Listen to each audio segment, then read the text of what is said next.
गीता का ज्ञान, क्षेत्र क्षेत्रज्ञ विभाग योग। आचार्य सोमेश ने कक्षा में उपस्थित होकर विद्यार्थियों को संबोधित किया। उन्होंने कहा, प्रिय विद्यार्थियों, आज हम श्रीमद् भगवद गीता के 13वें अध्याय क्षेत्र क्षेत्रज्ञ विभाग योग का अध्ययन करेंगे। ये अध्याय हमें स्वयं को और इस जगत को समझने की दृष्टि प्रदान करता है। वेदांत ने उत्सुकता से पूछा, आचार्य जी, क्षेत्र शब्द का क्या अर्थ है? क्या इसका संबंध किसी भूमि से है? आचार्य जी ने अत्यंत सौम्यता से उत्तर दिया, वेदांत, तुम्हारा अनुमान कुछ सीमा तक उचित है। जिस प्रकार कृषक भूमि पर बीज बोता है और फल प्राप्त करता है, उसी प्रकार हमारा ये शरीर भी एक क्षेत्र खेत है। इसमें हम अपने कर्मों के बीज बोते हैं और उनका फल भोगते हैं। प्रज्ञा ने जिज्ञासावश पूछा, आचार्य जी, यदि शरीर क्षेत्र है तो फिर क्षेत्रज्ञ किसे कहते हैं? आचार्य सोमेश ने स्पष्ट किया, प्रज्ञा, जो इस शरीर को जानता है वो क्षेत्रज्ञ है। शरीर जड़ है, किंतु इसके भीतर स्थित चेतना अथवा आत्मा ही क्षेत्रज्ञ है। परमात्मा ही समस्त शरीरों में मुख्य क्षेत्रज्ञ के रूप में विराजमान है। क्षेत्र और क्षेत्रज्ञ के भेद को समझना ही वास्तविक ज्ञान है। वेदांत ने विचार करते हुए कहा, अर्थात शरीर और आत्मा भिन्न है, यह जानना ही विवेक है। प्रज्ञा ने पुनः प्रश्न किया, आचार्य जी, भगवान ने ज्ञान के क्या लक्षण बताए हैं?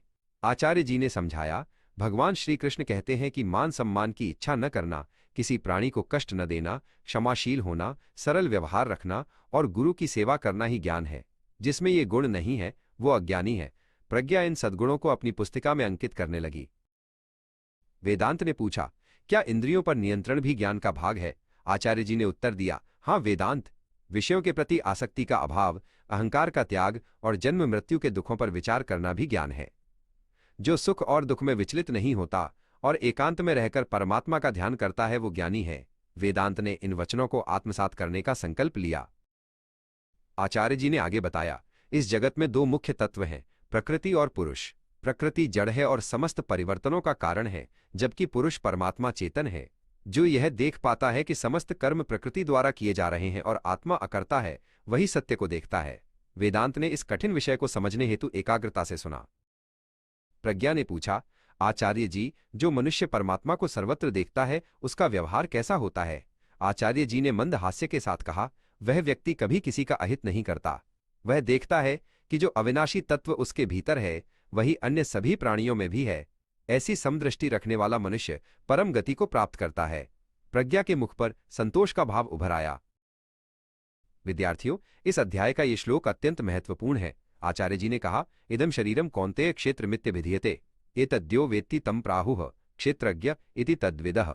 एक हिंदी अनुवाद, हे अर्जुन, यह शरीर क्षेत्र कहलाता है और जो इसे जानता है उसे तत्वज्ञानी क्षेत्रज्ञ कहते हैं।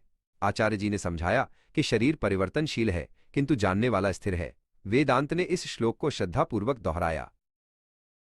अब समय है आपके ज्ञान की परीक्षा का। आचार्य जी ने मुस्कुराते हुए कहा, विद्यार्थियों, इन प्रश्नों के उत्तर खोजें। 1. क्षेत्र और क्षेत्रज्ञ का सरल अर्थ क्या है?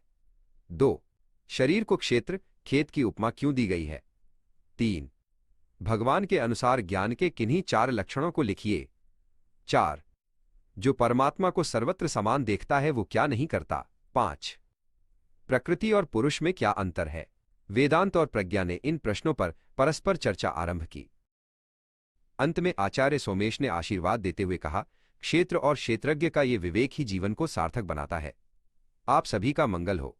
अगले पाठ में हम 14वें अध्याय गुणत्रय विभाग योग पर चर्चा करेंगे, जिसमें हम सत्व, रज और तम गुणों के विषय में जानेंगे। धन्यवाद।